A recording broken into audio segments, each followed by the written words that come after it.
CSIR and National Institute of Oceanography, Dr. Naqvi, his esteemed colleague Dr. Nigam, my respected colleague in my own organization, Dr. Jain Sahasrabudhe,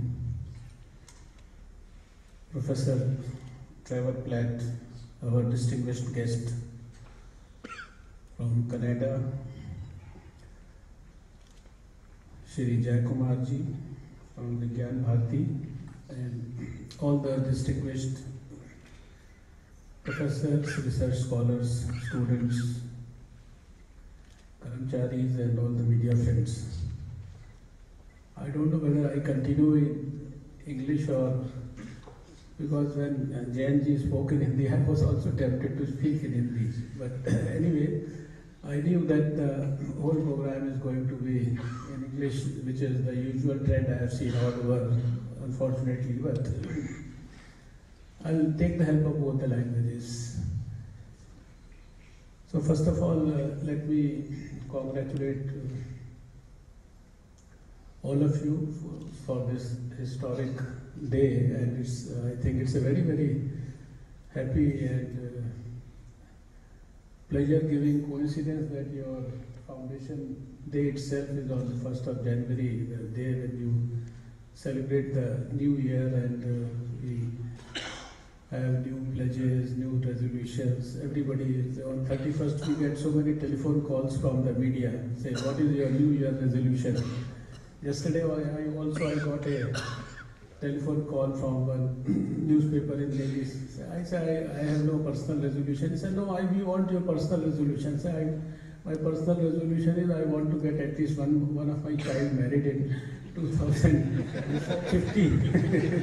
Otherwise, we will continue with our dream of making India the you can say, superpower further, where its future is better than its glorious past.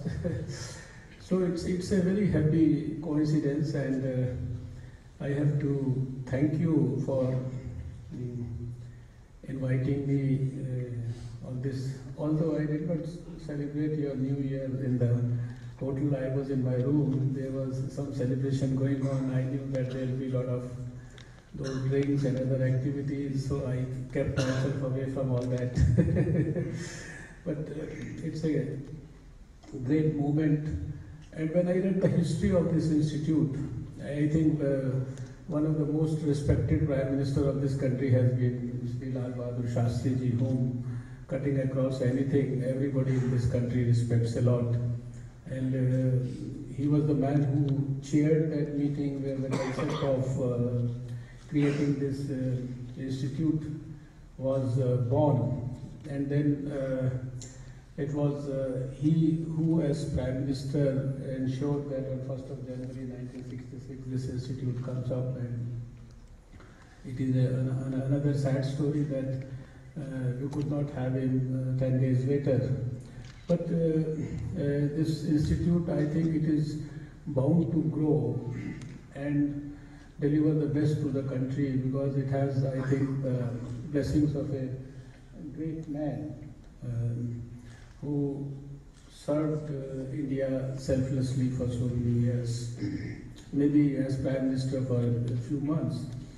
So it's a great occasion, and I have to compliment and congratulate all of you, because you have been doing an excellent job. It's really beyond my... I read something about it, I knew something about it, I saw something today, and based on all that, I can say that it's really beyond my vocabularies to be able to express my appreciation for the great work that you are all doing. You see, when Jain ji was talking about what Dr. APJ Abdul Kalam said, and he mentioned that people used to come here and gain knowledge, I was reminded of a book that I read long back. It was this book also I read something like maybe 30-40 years back, somebody had mentioned about this big book to me, and I could get it with a lot of difficulty from some archives. And the name of the book was Hindu Superiority. And this book was written by one gentleman, his name was Mr. Habilas Sarda, in 1906. There was a small publication in Lajpat Nagar, New Delhi, where this book was published. And this book was unique in one sense that it had various chapters. It had various chapters on everything in, you can think of whether it is culture, whether it is science, whether it is astronomy, whether it is oceans, or whatever you can think of, art, patriotism, medicine, everything. And in every chapter, this great gentleman had references given only by those who were not born in India. Means people who were born outside, people who were foreigners, they are actually describing India. They are describing the art of India, they are describing the history of medicine in India, they are describing the commerce in India, they are describing everything.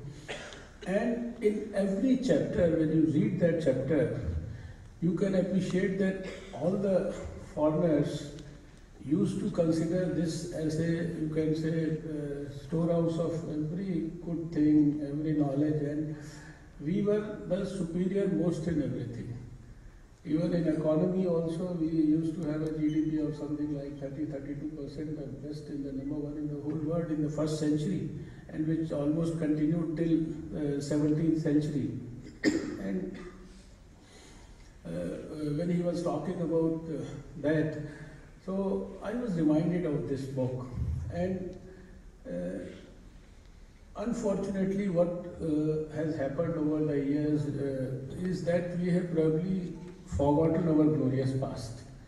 And since we have forgotten our glorious past, then therefore we always forget that we have been a world leader in all the fields, and we can always be a world leader again in all the fields. So this is a time whether Professor APJ Abdul Kalam reminds us about that, or you the people of science, because scientific people have a scientific temper, scientific acumen, they study and analyze everything scientifically, and you can very well appreciate that in every field we have the capability to deliver to the rest of the world. Being a doctor, I studied in detail the history of medicine in this country, and I could appreciate that whatever is being taught to us in modern medicine today from the, you can say, books that we think are produced in the West, all this knowledge was in our country, which we used to call our own medicine. You call it Hindu medicine, you call it ancient medicine, or whatever you call it, indigenous medicine. We were so thorough, so comprehensive in everything. And in that book itself, I saw, being quoted by others, that in the 9th century, the Khalifa of Baghdad, he got all this medical knowledge translated into the Arabic and the other Persian languages. And then again in the 17th century, all this knowledge which was thorough and comprehensive in our country, in medicine, I am talking about medicine because I studied that in detail to learn what is the history of medicine in our country. In the 17th century, all that knowledge was translated again into the European languages. And then it went on to spread in Europe, America, and of course it's not that we don't undermine or underestimate the contribution of the West, but we were the powerhouse of knowledge.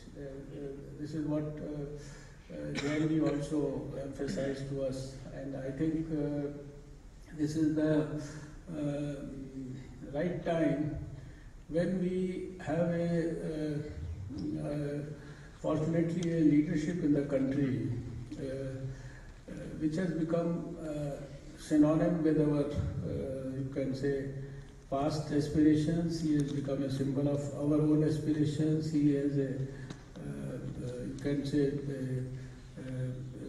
great vision for the future, who wants all of us to contribute positively and thoroughly and make this country once again one of the biggest economic and scientific and whatever you can call power of the whole world. And if India will become most powerful, I'm sure that the world is safe and world will certainly be able to share everything that we have, because ours is a culture where we consider the whole world as a family, and everybody, irrespective of anything, as our brother and as a brother human being. This is something which is very clearly taught to us in our culture. So I think the occasions like this, no doubt they are means times when you go into the history of the 50 years, but along with the history there should be a better and a sophisticated pledge for the future. I joined this Department of Science and Technology only recently. I was earlier looking after the health, and when I came to this department, I could visualize that this department has, I think, a very, very huge potential to serve the country. This is a department which can take country to any level, because our labs with hundreds and thousands of scientists, and we have proved time and again to the world that our scientific community in terms of their intellectual acumen is no less than anybody else in the world. So this is the time when probably we must be brainstorming about our focused approach. You see, in the last couple of weeks, I had the chance to visit some of these labs at various places in Northeast, in South, and even spent 7 hours in a CSIR lab, and at other place 3-4 hours. And then at the end of the day, when I realized that they were doing a lot of good things, like your history also says you have the best library, you have the best publications, you have had Padam Shris and Padam Vibhushans, and so many, I was introduced to so many researchers who have got the scholarships. But I feel, I'm not saying this that because I feel that something better could have been done, but I feel that whatever has been done, tomorrow we should be able to certainly do much, much better than what we have done till today. So there are hundreds and thousands of things to do, but this is the time has come where number one, we should be able to appreciate the principle of first things first. And considering now our history of 60, how many years, 67 years after independence, we have come to know about our problems also, about our needs also, about our handicaps also, about our capabilities also. We have got enough of experience of having done something in some field, how much it has actually got resulted into real benefits for the society. So this is the time when we must be able to have a focused approach. Focused approach about what are the things that we do. Like in a lab which has been one of the biggest labs working since '61, with so many scientists, with so many good things being done, when I asked them, you please tell me 1 or 2 or 3 things which could be called as breakthroughs of this lab, or which could be for which this lab is known either in the state or in the country or anywhere else in the world. So I could not get a very convincing reply. So I feel that the direction and thinking of research and scientific activity should probably be re-discussed and re-brainstormed. And we should be able to actually connect science with the people in a much better way and see that whatever the problems of this country are, what are the things which need technological revolutions, which are the things which need from the scientists the real technology, and then you transfer that technology and then probably help the people in a better way. There is a lab which produced it. I saw they produced a tractor of 11.2 hectares HP. And their idea was that this small tractor is worth about 2 lakh rupees. And most of the farmers in this country, they have a small plot of land. They don't have huge acres and huge hectares of land. So they cannot afford bigger tractors. So they produce this small tractor. I think this is something which is, now there is a Swachh Bharat Abhiyan. With technology, you can make this dream actually come true. Why should after 67 years, so many human beings be involved in all this scavenging and cleaning and all these things? The technology from our Indian point of view should be able to produce so many things. And now this, as far as the your oceans are concerned, I think they are the richest source and reservoir of so many what you call energy, mineral. When I was looking from my room and looking at the tides and everything, I could see actually the energy and the resources in that, and the future of economy of this country, which can actually develop from those waves itself. So one thing that I want to focus today is that you must in the next 10-15 days review what exactly we have done in 50 years and what is the need, or what type of directional or concrete change in the dimension of our activities should happen. Everything should have a perceptible and measurable impact. And for you, the scientists, I would say that every scientist should have his own specific dream. You should have a dream which apparently appears impossible to fulfill, which is very difficult, which you feel is just very cumbersome to actually work on that, which should probably be something like not a routine dream, but it should be an out-of-box dream. I say that to everyone, not because I have to say that, but with my own experience of last 20 years in public life. When I recall the polio eradication movement in this country, and I recall the history of that, which I have already penned down in a book. It is just a casual conversation with a few doctors, 2-3 doctors, that happened with me while I became a minister, and within 17 days of becoming a minister.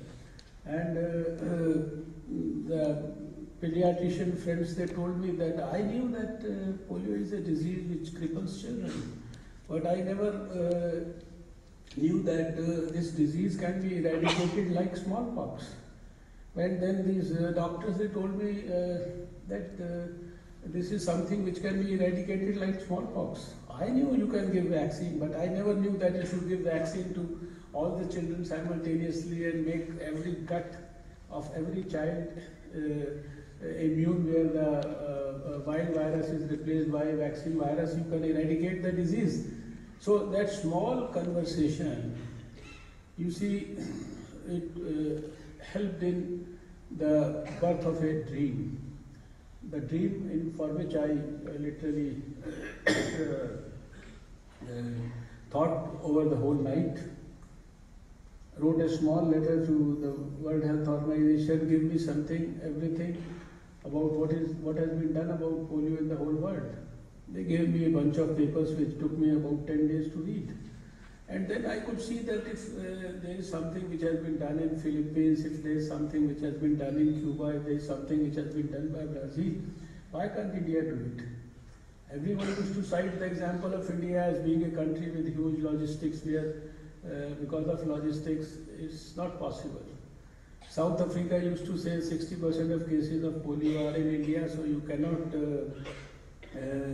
we cannot do anything as long as India doesn't do anything. And from that small dream, we started with a brainstorming amongst only 4 people. It may be appearing unbelievable to you, a small brainstorming of 2 hours, and this is how it grew. And it's a long history, 20 years, I don't want to. But today when I talk in front of you, I feel so happy and contented that I have made my life at least work for the children, in the sense that no doubt it's not that Dr. Harshvardhan did it. It's everybody in the world we together did it. The whole country did it. Every person contributed to it. But it was possible because we thought of something which was, everybody was used to say it is an impossible dream. You are thinking about something which is not possible to do, accomplish. So we could do it.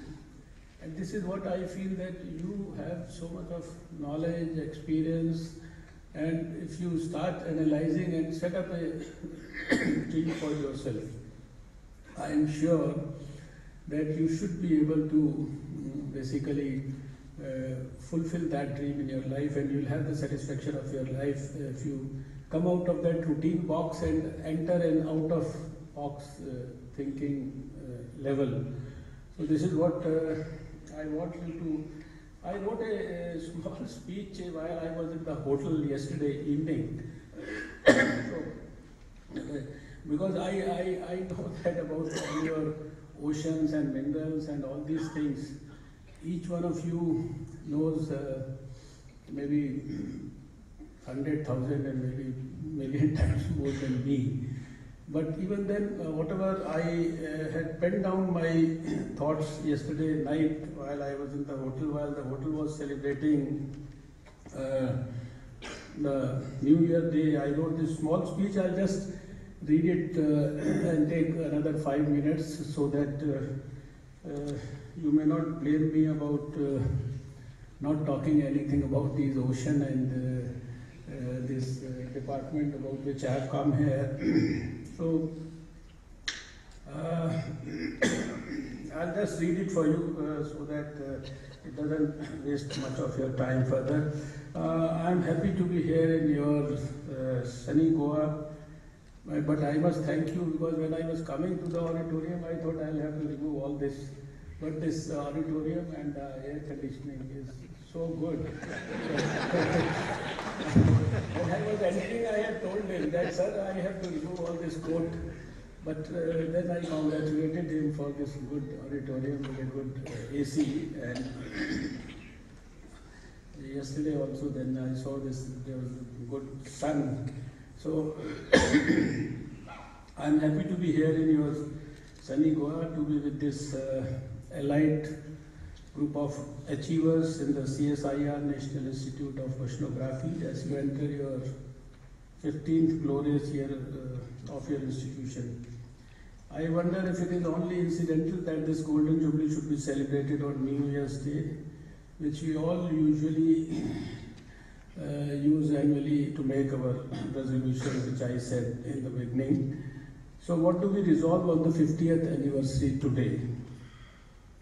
I vividly remember that day in 1981, when I woke up and rubbed my eyes in disbelief, seeing the headlines which announced that an Indian ship full of Indian scientists had reached Antarctica, the continent of ice.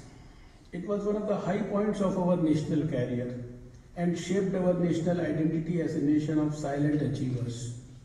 Today's generation hardly expresses surprise when we talk of sending expeditions to Mars. This is not indifference, but I feel, to my mind, CSIR NIO is one of those institutions in national life which have made reaching for the impossible a routine matter. Of course, some of us might say that this is not an event to honor the National Center for Antarctic and Ocean Research, which is located nearby in Vasco. But let us not forget that CSIR NIO was conceived following the first ever International India Ocean Expedition. Over the years, CSIR NIO has engendered the formation of two or more reputed research bodies, the National Institute of Ocean Technology and of course the Antarctica group I just mentioned. All of you are silent celebrities, like the celestial figures. I won't go into the Devas and the Asuras who participated in Samudra Manthan. You have plunged into the Indian Ocean and plumbed out valuable knowledge which has enhanced our understanding of not only nature but also contributed to India's education, industry, and of course diplomatic leverage as a knowledge superpower. I congratulate the staff of this proud institution, each and everyone who worked there directly as well as indirectly over the last 50 years. I am a man of science, not high science like all of you in the distinguished audience, but a humble medical professional. I understand it in terms of allegories. When the ocean is explored, what is derived is information about gases and natural resources which can be used for both construction as well as destruction. CSIR NIO was conceived with Shri Devi in mind, the fabulous wealth that lies waiting if one pursuit is done with mankind's good in mind. I assure you that under Prime Minister Narendra Modi, that goal will get greater focus. We are going to strive for big-time commercialization of the bioactive substances that lie in the ocean because these have great potential for discovery of newer drugs and pharmaceuticals, a subject so close to my heart. In collaboration with the Central Marine Research Institute, we intend to integrate marine ecology and fisheries research. This government is going to make scientific fishing the cornerstone of our coastal economy. And I could get a feel of this when I went to Inquest on 26th of December. That was a place where I learned so much about what is being done by you all for promoting the interests of the fishermen in the most scientific manner, using all the latest technology and everything. In addition to scientifically managing fisheries, efforts are being made to give a boost to fish production through new ways like introducing open ocean cage aquaculture. Friends, it is time I reiterated the core of Prime Minister's resolve to make India an equal member of the world's leading group of nations. He is not satisfied with capitalizing on India's advantage as a low-cost manufacturing base for the developed economies. Prime Minister Modi wishes to transform India into an original producer based on Indian scientific potential. Make in India actually means conceived in India. And this is where I want you all to conceive something. It is here that the Ministry of Science and Technology and the Ministry of Earth Sciences, with its large family of institutions and laboratories, will need to play a vibrant role. Today, bang in the middle of the second decade of the 21st century, it is opportune to wonder, how do we see ourselves as a nation at the end of the century? I think that January 1, 2015 is in many ways the starting point of a new career of not just CSIR, NIO, but the entire economy of India. Science has taught us that all things began in the ocean. So it is to the ocean that we must turn for the future. The ocean holds the potential of being the source of limitless, sustainable resources. Let us gaze out in the distance over those waves and wonder. This is what I wondered the whole day yesterday. Can we open up new streams for industry? I say yes, we can. Then the question, can we open up new streams of economic activity by utilizing the resources of the ocean? I say on behalf of the Prime Minister, yes, we can. Or maybe we must. It is no longer just yes, we can. Yes, we must. Just yesterday, I was reading on the website of the reputed British newspaper, The Independent, an article written by the world-famous nature filmmaker Sir David Attenborough. He has made many films which have opened mankind's eyes to stark truths of nature. Sir David has written that the galloping human population is already placing huge pressure on our planet's resources. The earth is finite, but human population growth is infinite. At this rate, Sir David warns human beings may be driven to extinction. The answer to this lies beyond those waves. The ocean and its resources are increasingly seen as indispensable in addressing the multiple challenges the planet is facing in the decades to come. By 2050, enough food, jobs, energy, raw materials and economic growth will be required to sustain a world population of 9 billion people. The potential of the ocean to help meet these requirements is huge, but it is already under stress from overexploitation, pollution, declining biodiversity and climate change. Hence, realizing the full potential of the ocean will demand responsible, sustainable approaches to its economic development. This applies both to the established and the many emerging ocean-based activities. Therefore, finally, I urge you all to see the urgency in our situation. We must move fast to grab India's legitimate share in emerging ocean-based industries, which include offshore wind, tidal and wave energy, offshore extraction of oil and gas in deep sea and other extreme locations, seabed mining for metals and minerals, marine aquaculture, marine biotechnology, ocean-related tourism and leisure activities, and more importantly, ocean monitoring, control and surveillance.